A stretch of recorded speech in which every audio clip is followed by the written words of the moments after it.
welcome to the new show. It is called Christine Timmon for Congress. This is a historic moment for the state of Michigan. It is the first time that a black female ever ran for Congress. I think Andy Levin's going to vote for me. Wow, I have been having a great time with this historic event. I've met a lot of people. I'm going to be introducing you to my campaign manager very shortly. I just got to say, we're going to bust up. If I get in Congress, we're going to bust up the New World Order. You remember the one that we hated so much over the years? Guess what it's going to be called? The New American Order. Nobody ever liked NWO overseas nowhere. So how did multi-millions of people get stuck with something they didn't like?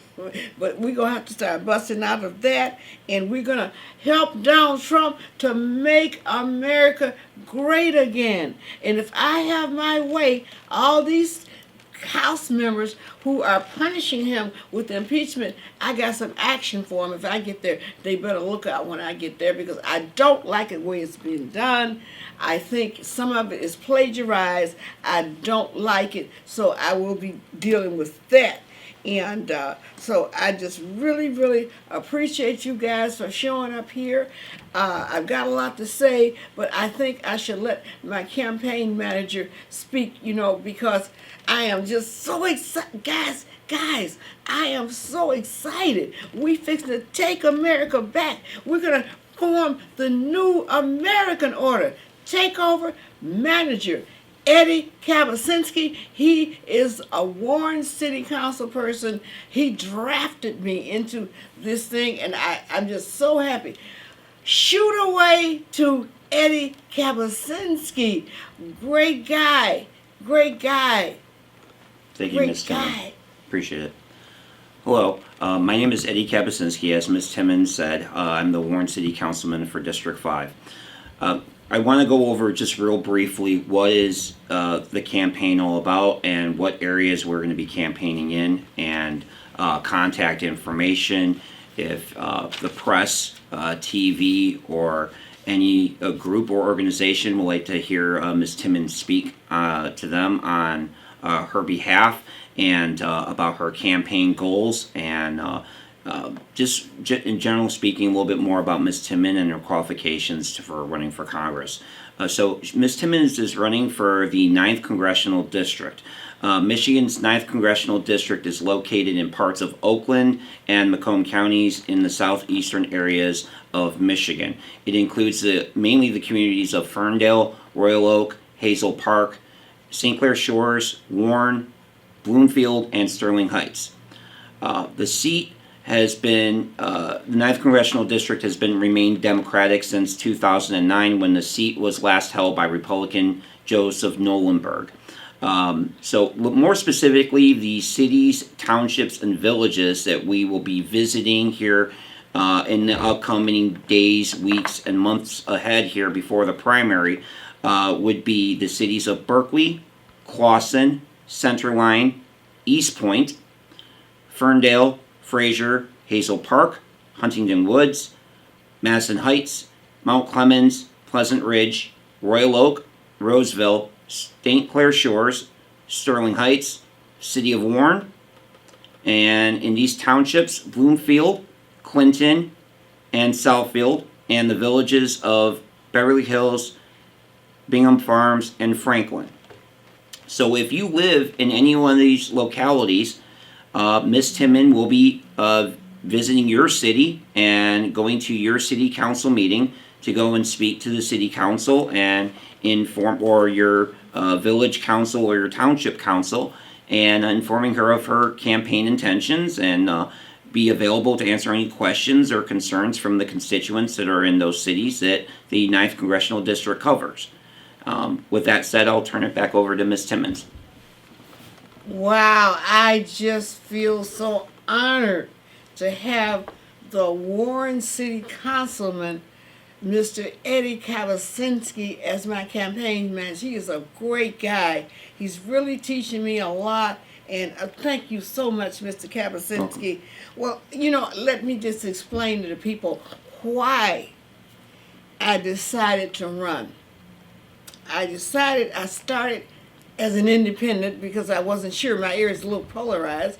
So I said my point is just to get the word out because I was very, very brokenhearted when my congressman, Andy Levin, went to work with Rashida Tlaib and Debbie Dingell to shut down the 911 Christian meeting that they usually have.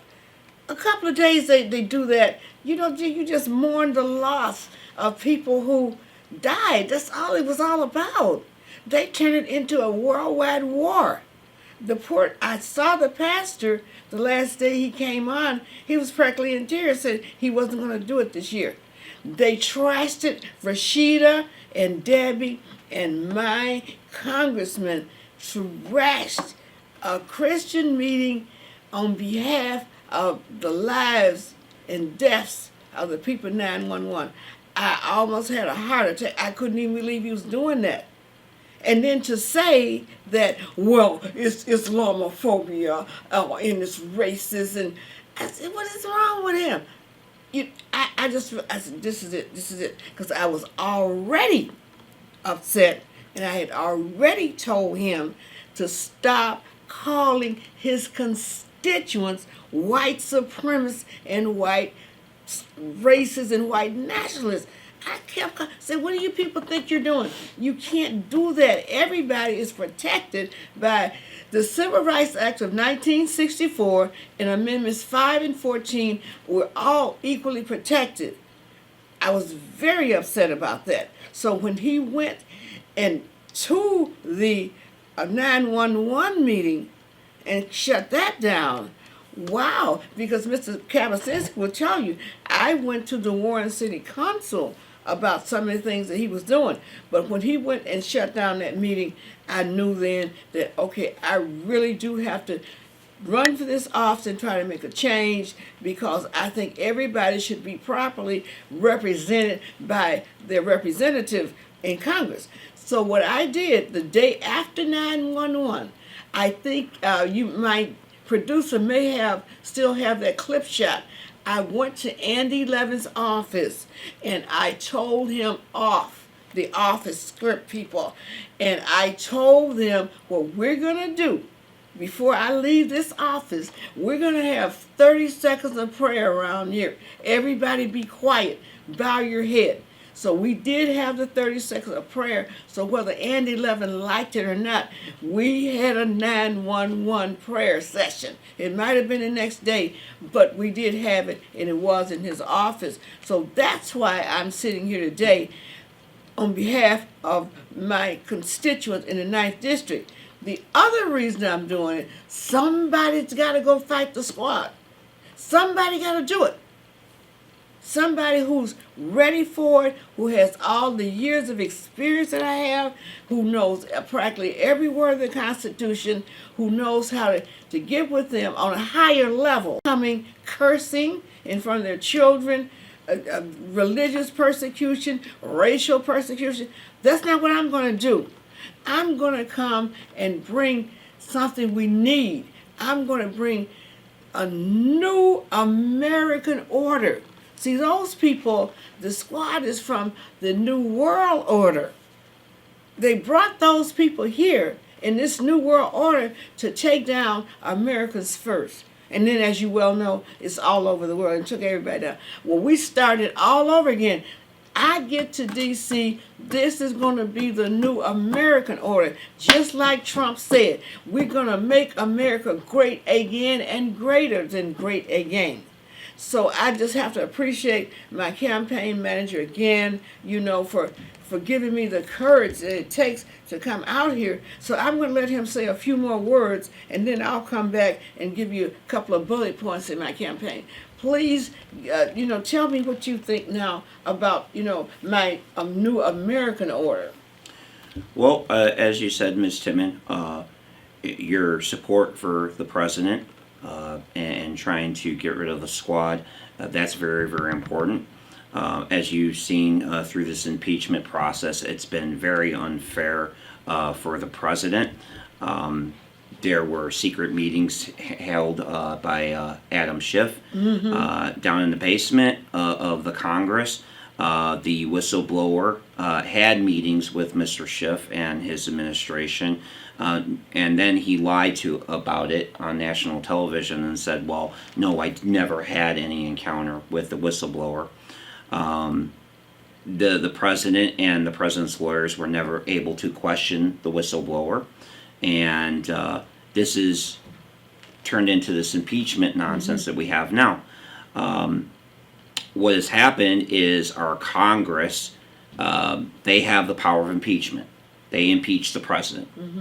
But there was supposed to have been a vote taken before any investigation by the Intelligence Committee or by the Judiciary Committee was ever done. There was no formal vote done by the House of Representatives as a full to authorize impeachment or to even authorize an investigation. Adam Schiff took this solely on his own and ran with it.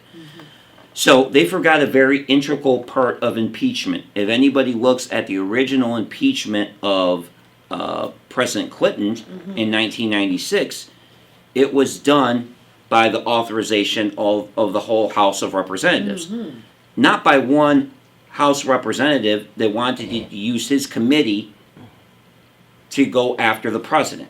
Oh. So this has been done wrong since the beginning, and this is in no way the same the way that the Clinton impeachment has been done. This is solely along party lines, and in the future, if there is a where the Republican win the House and the Senate, and let's say there's a Democratic president that wins, what's to say that the Republicans are not going to do an impeachment process on that president simply because they don't like him, like the Democrats have done with this impeachment, simply because they do not like the president? We're going to impeach him. And this has been since the beginning of his presidency. When Rashida Tlaib took office, what was the very first thing that she said? I'm a lady. I can't repeat what she said. Well, we all know what she said. And this has been the catalyst for removing our president. And we need somebody that's going to support our president and not be against our president.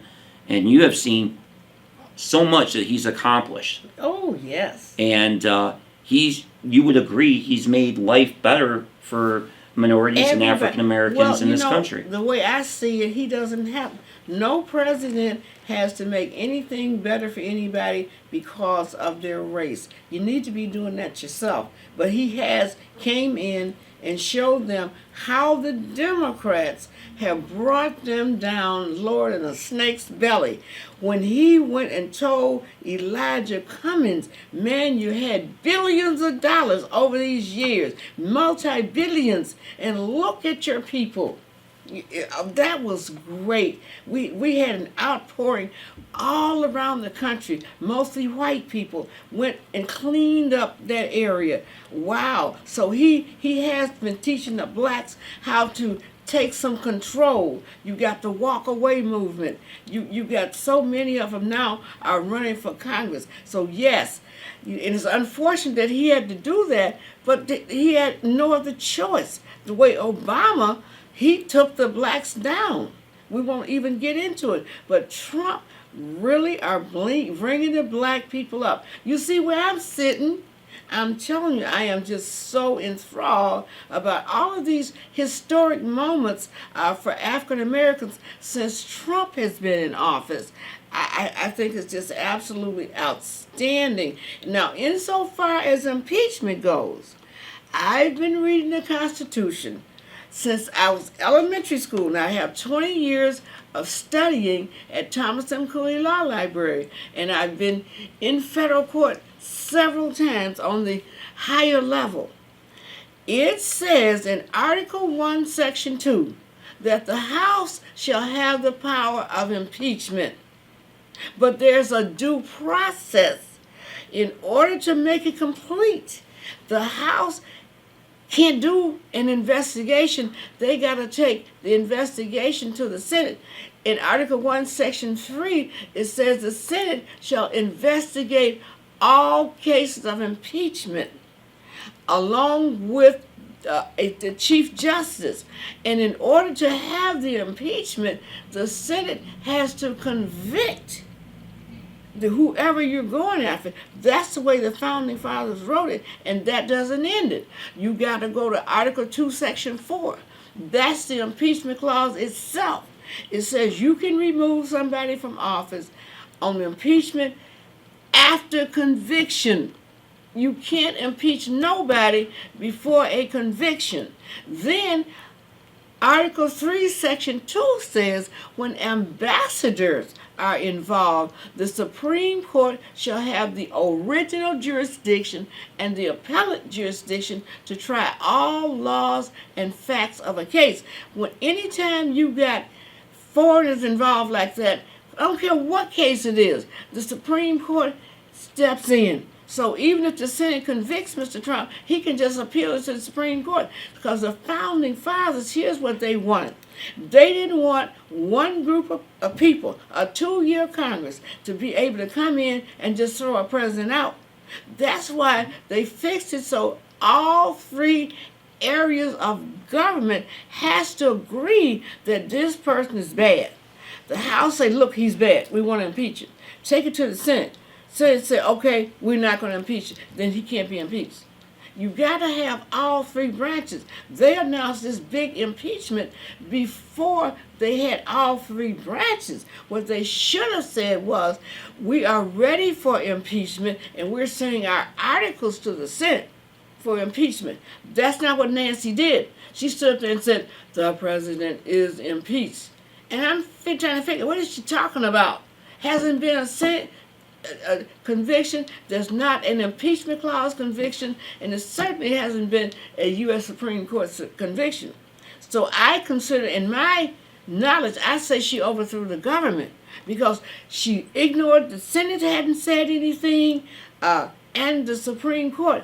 So she just overthrew everybody. She overthrew the president, told him you impeached, told the Senate, I've impeached it already. I don't even know why she took it over there, because she had already claimed it. So that's what I say about this fake impeachment. Everything they've been doing is, like Mr. Trump say, is fake. They started the impeachment before the man was even elected. As far as I'm concerned, that's an abuse of power, and the Supreme Court should stop it. So that's what I feel about what they're doing to my president now, and I'm certainly going to take action against them should I win my seat. So let me give you a couple of things I want to do in my campaign. Number 1, we have got to fix Medicare. I don't know how. We think we're going to live with Obamacare, and we cannot live with Medicare for all either. Keep the Medicare system we got.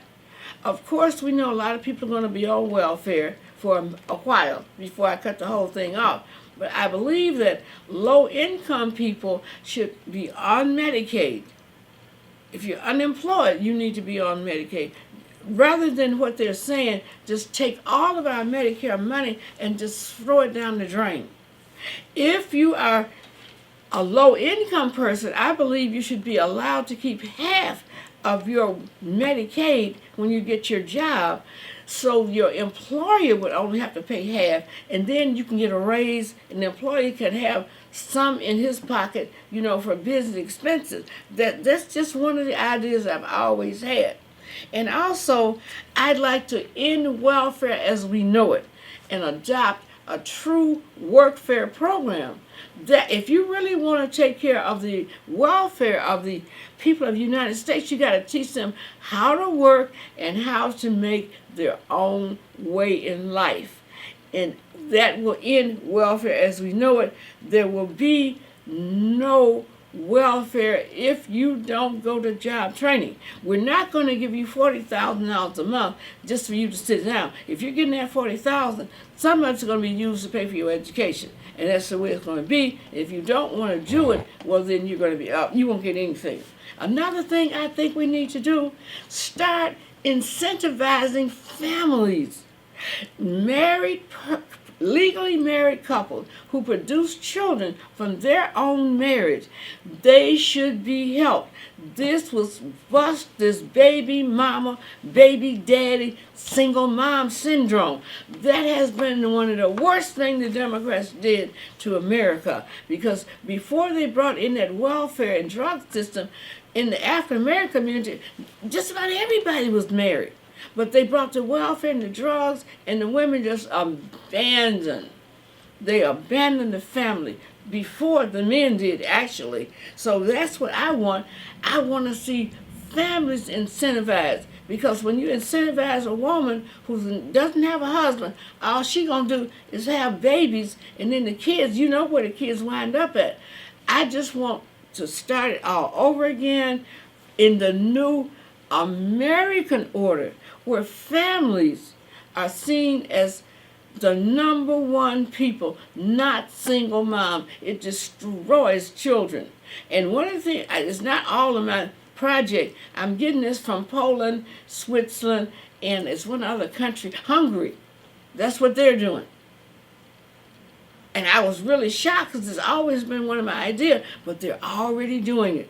They're incentivizing the married couples, and the single life thing, the single mom stuff is dwindling. So I'd love to do that. Immigration, they're going back to the states. Under Article 1, Section 9, the states are the ones who are supposed to take in all of these immigrants. Once we get immigration back to normal, the border will be a ghost town, because we will not be giving federal tax dollars to non-citizens. The Constitution just simply doesn't allow it. We're going to get more into that, on some of our other shows. I'm just giving you some of the things that we're going to be discussing coming up on other shows. And also, you're going to be getting a tax dividend check if I get to D.C., when I get there, because they owe you. All of these things we're going to discuss on most of our shows, but they owe you. And the money that they owe you comes from the fact that they are not, the feds, no way, shape, form, fashion, can give American tax dollars to non-citizens. We're not going to get into the numbers yet, but on some of our shows we are going to do this. In fact, just to be really honest with you, I've already won by manipulating and maneuvering the federal judges to lie about the Constitution, and they signed their name to it. It didn't work on the Supreme Court level. Obama went down on a 4-4 split, so my case, the same case number, asked for a $10 trillion tax settlement to be divided amongst the citizens of the United States and the business whose money has been taken by the billions every month and given to non-citizens, leaving our veterans out here on the streets with one leg and K-Walk. I mean, all this horrible stuff that's been happening, even though we had the money. It's like Mr. Trump told Cummins, you had the money, but you didn't take care of your people. That's what the Democrat Congress has been doing. They got the money, but they don't take care of our people. So, wow. Even if we have to take out every federal judge, the federal judges are behind all of this stuff. Believe it or not. So what we're going to do, we're going to leave it at that. So the next show that we have, we'll probably tape that in about 2 or 3 weeks. That's the one when I'm going to tell you about the federal judges and how they're the ones that's proliferating the border stuff and why you can't get your salary, but you will get it. So let's take this back to my campaign manager, because he may have a few closing words. Take it away, Eddie Kabacinski. All right. So as Ms. Timmons pointed out, Some of the bullet points that she's going to be taking care of in this campaign is welfare reform, immigration reform, as well as educational reform, bringing back our Pledge of Allegiance in our school system, proper teaching of the history of our country, and emphasis on teaching the proper use of the U.S. Constitution, not what has been used in our impeachment process against our president. And Ms. Timmons here will be focusing on constitutional carry and Second Amendment rights for those that want to protect their home and have for self-defense and protect our family and our country. And that is a key point in her campaign, and it's been our president's key point, as well as these other items with welfare reform, education reform, and immigration reform. So look for these to be topics of conversation when you meet Ms. Timmons, and you can ask questions of her. Also, for the press and any media that's interested in an interview, please contact me. And like I said, she will be going to city council meetings, township meetings, and village meetings. So please introduce yourself to her. If she doesn't come to you, please come to her and talk to her about your concerns in the 9th Congressional District. And she will be out in the community. And we have a petition that needs to be signed. We need to get 1,000 signatures by, I believe it's beginning of April, Yes. for you to be on the ballot. So if you're interested in signing her petition, she will have that available when she goes to the council and township and village meetings. Also, she has some workers that are helping getting those signatures for the placing of her name on the ballot. So if you would like to see Ms. Timmons represent you and your interests here in the 9th Congressional District, there are 2 other candidates that are running, but I'm helping Ms. Timmon here with her campaign. She came to Warren, and we found her very interesting at the Warren City Council meeting, and I'm helping her now with her campaign. So please make contact with Ms. Timmon here, and please throw your support behind her if you want to see a change in the 9th Congressional District. Would you please tell them how they can contact you directly? Sure. I have given my information to the producer here of the video, but you can contact me, Councilman Eddie Kabacinski, at the City of Warren, and my city email address is EKABACINSKI at cityofwarren.org. Also, my telephone number, 586-339-4772. I can be contacted at that number or by text message. And that's mainly for press and media, and any of the government bodies or group organizations would want to have Ms. Timmon come to your organization and talk to you about her campaign stances. Thank you, Mr. Kabacinski. Well, we're going to close out the show for tonight. I'll say my name again. It's Christine Timmon. This is a historic run for Congress in Michigan, and black woman running for Congress in the Republican Party.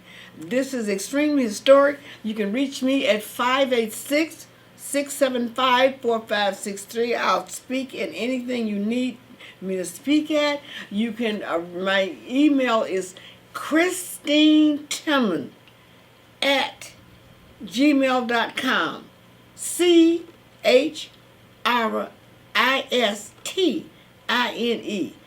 Timmon, TIMMON at gmail.com. I am so happy that I was able to have the strength that it takes to do something like this. I've studied for 25 years for this day to be ready for this constitutional debate. As Supreme Justice Markman, remember, he used to tell us this day is coming. Well, we're ready for it. We're going to start the new American order.